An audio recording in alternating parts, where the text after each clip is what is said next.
ਅੱਜ ਸੀਨ ਬੜਾ ਲਾ ਕੀਤਾ ਜਿਹੜਾ ਬੱਕਰੀ ਤੇਰੀ ਨਹੀਂ ਵੀ है ना ਬੱਕਰੀ बकरी वाला सीन है मेरी बकरी दूध नहीं देती। ਤੇਰੀ ਬੱਕਰੀ ਜਿੰਨਾ ਦੁੱਧ ਦਿੰਦੀ ਉਹਨਾਂ ਸਾਡੀ ਵੀ ਨਹੀਂ ਦਿੰਦੀ। अच्छा ये क्या कर रहे हैं, इसे दूर करके बात करें मैं ना। समझा लाल आइसक्रीम चल पई है ਇਹ ਲਾਲ ਰੰਗ ਦਾ ਮੈਂ ਕਿਉਂ ਹੋ ਗਿਆ ओहो इसे छोड़े, जिसके ਕਿ ਮੇਰਾ प्रोड्यूसर है ਖੂਨ ਆ कैसर ਰਿਹਾ सनाउल्लाह ਬਾਹਰ। साहब। ਇੱਕ ਸ਼ਾਮ ਸਾਡੇ ਦੋਵਾਂ ਨਾਲ ਮਨਾਉਣਾ ਮੈਂ ਤੁਹਾਨੂੰ ਦੱਸਾਂ ਬਸ, ਬਸ।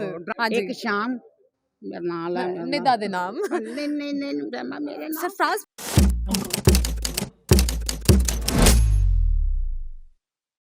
यकीन करो 3 दिन हो गए थे रिहर्सल करते हैं। हाँ जी, और जुमेरात तक तैयारी हो गई है। अब तैयारी मुकम्मल अभी भी नहीं हुई।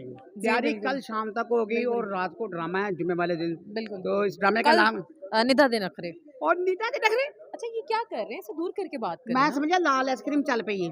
हाँ ते ड्रामे की कास्ट कर कौन कौन ड्रामे की कास्ट में चाहती हूँ कि आप आके देखें, पर बहुत ही प्यारी और बड़ी कास्ट है जिसमें गुड्डू का तो आपको पता ही है, हाँ, कैसर हाँ। साहब हैं, कैसर पिया, और निदा दे नखरे में आपको पता है कि कौन हो सकता है। निदा जी हाँ, मैं ऑब्वियसली, हूँ। फिरोजा है, हाँ। नयाब है, खुशी है, हम्म। और राणा साहब हैं। ਉਹਨਾਂ ਦਾ ਨਾਮ ਹੈ ਅਮਜਦ ਰਾਣਾ। हाँ जी बिल्कुल, हाँ, ਅਸੀਂ ते- ਰਾਣਾ ਸਾਹਿਬ ਹੀ ਕਹਿਣਾ ना। ਇਹ ਤਮਾਸ਼ੀ ਥੀਏਟਰ ਦੇ ਵਿੱਚ ਹੋ ਰਿਹਾ। हाँ जी।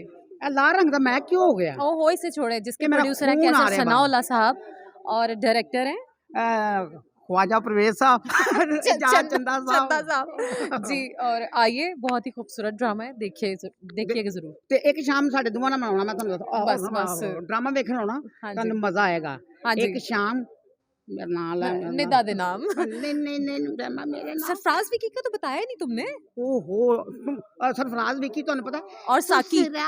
और साकी खान ओहो ये 2-3 बंदे एंटर हुए हैं। हाँ जी, यकीन करें हम तो पुराने हैं आपको पता है बहुत पुराने, बहुत ही पुराने हैं, एडा भी पुराना नहीं है यकीन कर ਅੱਜ ਸੀਨ ਬੜਾ ਲਾ ਕੀਤਾ ਜਿਹੜਾ ਬੱਕਰੀ ਤੇਰੀ ਨਹੀਂ ਵੀ है ना। ਬੱਕਰੀ बकरी वाला सीन है, मेरी बकरी दूध नहीं देती। ਤੇਰੀ ਬੱਕਰੀ ਜਿੰਨਾ ਦੁੱਧ ਦਿੰਦੀ ਉਹਨਾਂ ਸਾਡੀ ਵੀ ਨਹੀਂ ਦਿੰਦੀ ਓਕੇ ਅੱਲਾ ਹਾਫਿਜ਼।